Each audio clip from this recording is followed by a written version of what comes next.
Hi, welcome to My Favorite Mistake. I'm Mark Graven. Our guest today is Aya Shlachter. Let me tell you a little bit about her to start. She is a mom, a wife, an entrepreneur, a speaker, and she is CEO of MGS Global Group, a built environment architectural and graphic design consulting firm serving the creative industry. Her team specializes in architectural support, graphics production support, and design consulting services in retail, residential, and hospitality. For leading brands. She and her firm have designed stores for brands you would know, Coach, Michael Kors, Tory Burch, a number of restaurants. So before I tell you a little bit more about Aya, welcome to the podcast. Thanks for being here. Thanks for having me, Mark.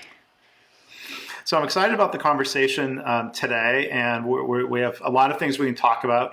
A little bit more about Aya first. Beyond the work that she does through MGS Global Group, she also runs a program called Architect My Life. I see where you came up with that name, right?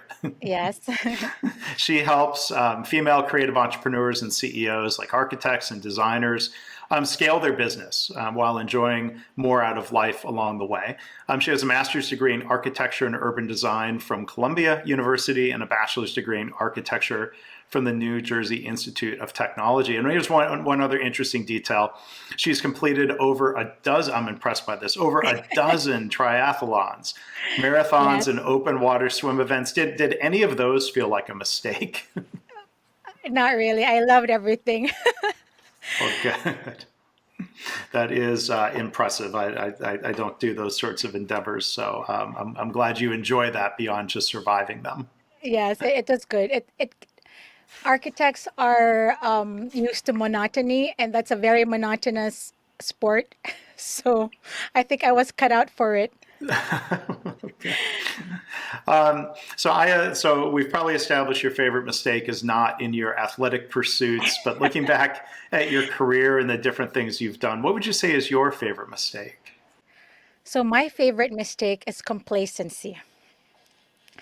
And let me tell you what I mean by complacency. When I first started my business in 2010, I grew immediately within 6 months. I landed Coach as a client and immediately did 300 stores in like 6 months. So I was able to scale that and then got another client years later. Michael Kors was able to scale to like 4,000 stores.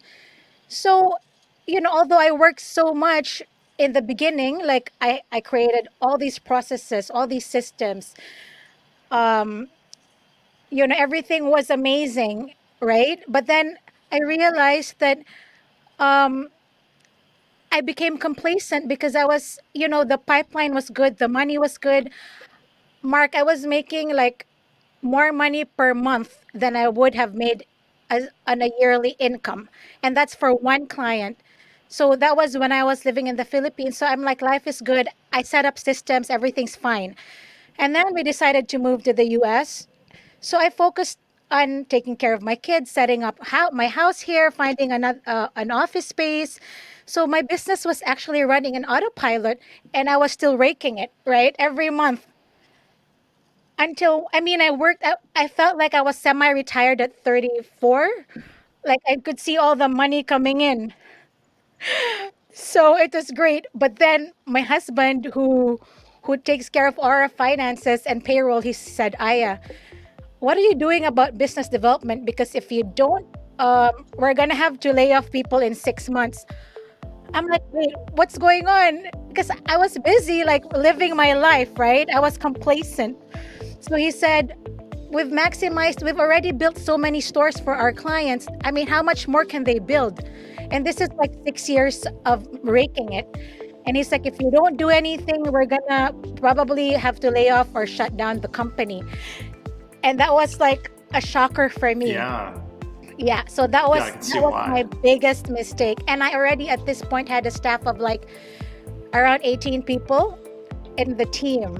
Mhm. So yeah, that for me was like not good.